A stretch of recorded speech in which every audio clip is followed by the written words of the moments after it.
Assalamualaikum warahmatullahi wabarakatuh. Semangat pagi, pagi, pagi, semangat.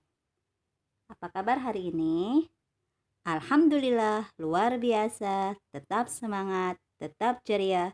Allahu Akbar. Apa kabar teman-teman? Bertemu kembali bersama Miss Yuntik.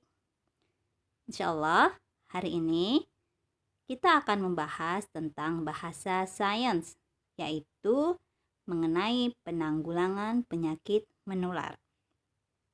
Berdasarkan Peraturan Menteri Kesehatan Republik Indonesia Nomor 82 Tahun 2014.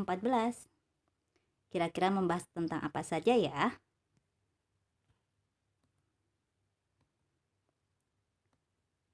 Tentang berbagai pengertian yang ada di dalam Peraturan Menteri Nomor 82, antara lain 1. Penyakit menular. Yang kedua, penanggulangan penyakit menular. 3. Kejadian luar biasa atau KLB. Yang keempat, wabah penyakit menular. Yuk kita bahas satu persatu. Penyakit menular. Apa ya? Adalah penyakit yang dapat menular ke manusia yang disebabkan antara lain virus, bakteri, jamur, dan parasit. Nah, karena sekarang kita sedang mengalami pandemi COVID, teman-teman tentu tahu ya, COVID disebabkan oleh virus. Selanjutnya, apa itu penanggulangan penyakit menular?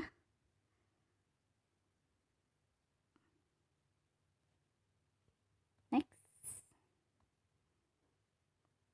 Adalah upaya kesehatan yang mengutamakan aspek promotif atau promosi dan preventif, yaitu pencegahan yang ditujukan untuk menurunkan dan menghilangkan angka kematian, kesakitan, kecacatan,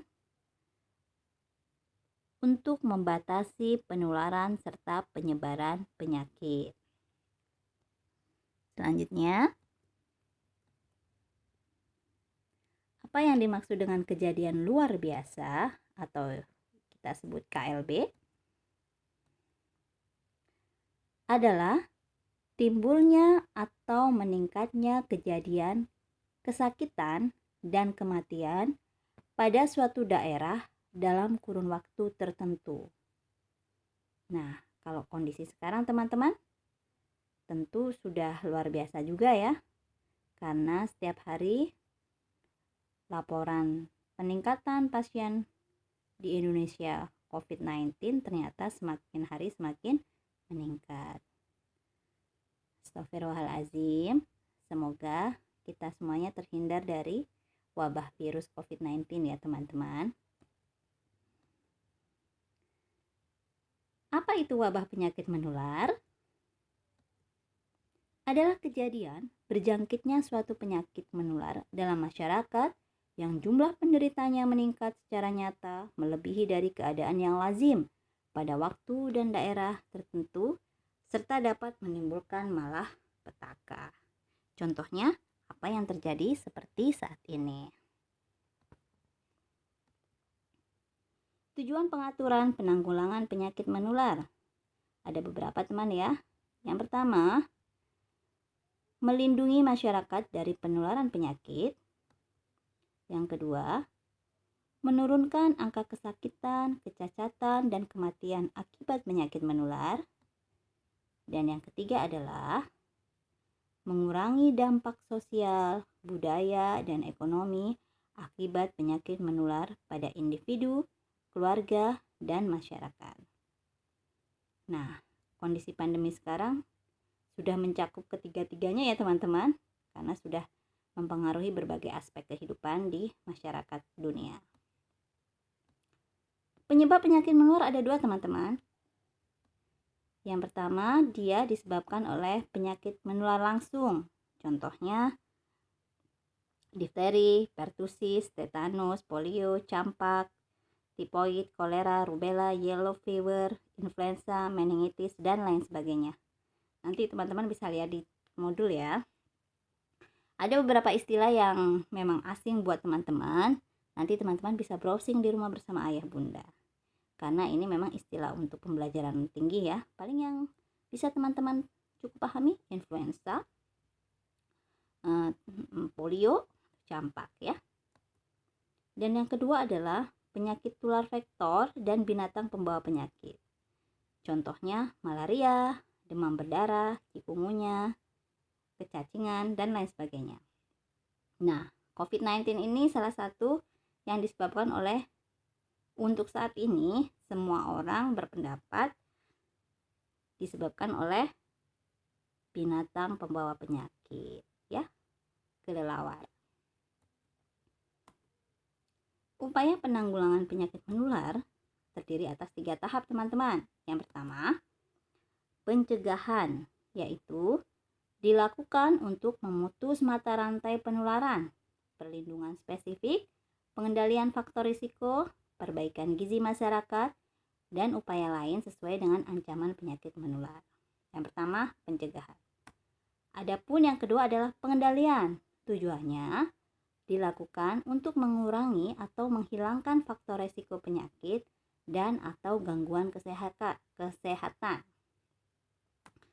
Yang ketiga, pemberantasan, yaitu dilakukan untuk meniadakan sumber atau agen penularan, baik secara fisik, kimiawi, dan biologi. Untuk kondisi saat ini, kita masih di tahap pencegahan ya teman-teman, sedangkan pengendalian dan pemberantasan masih sedang dalam diupayakan. Nah, bentuk-bentuk kegiatannya antara lain dalam bentuk promosi kesehatan, surveillance kesehatan, pengendalian faktor risiko, penemuan kasus, penanganan kasus, pemberian kekebalan atau imunisasi, dan yang terakhir, pemberian obat pencegahan secara massal. Nah, disuntik akan membahas cukup satu aja teman-teman, karena kalau dibahas banyak sekali dan bisa berhari-hari ya. Sekarang kita pengenalan aja di bentuk kegiatan pencegahan dalam bentuk promosi kesehatan. Apa sih promosi kesehatan itu? Promosi kesehatan dilakukan dengan metode komunikasi, informasi, dan edukasi secara sistematis dan terorganisasi. Nah, teman-teman pasti sudah sangat mengalami ya setiap hari di televisi, di media sosial, di surat kabar, di baliho, di mana-mana, di sekolah, di kantor ayah atau kantor bunda, semuanya sejak munculnya COVID-19, semuanya berbicara tentang COVID-19 dan bagaimana caranya untuk kita bisa terhindar dari tertularnya virus ini. Promosi kesehatan dilakukan untuk tercapainya perubahan perilaku pada masyarakat umum. Nah, teman-teman juga merasakan kan? Sejak munculnya COVID-19, pola hidup kita sangat-sangat berubah. Bahkan, kita dikembalikan lagi ke pola makan hidup sehat, ya. Seperti Rasulullah. Kalau dulu mungkin tidak semua orang memperhatikan, tapi sekarang semua orang hampir mau tidak mau, kalau mau sehat dan tidak terkena virus corona, COVID-19, maka harus memiliki pola hidup yang bagus, bersih, sehat ya. Dan ini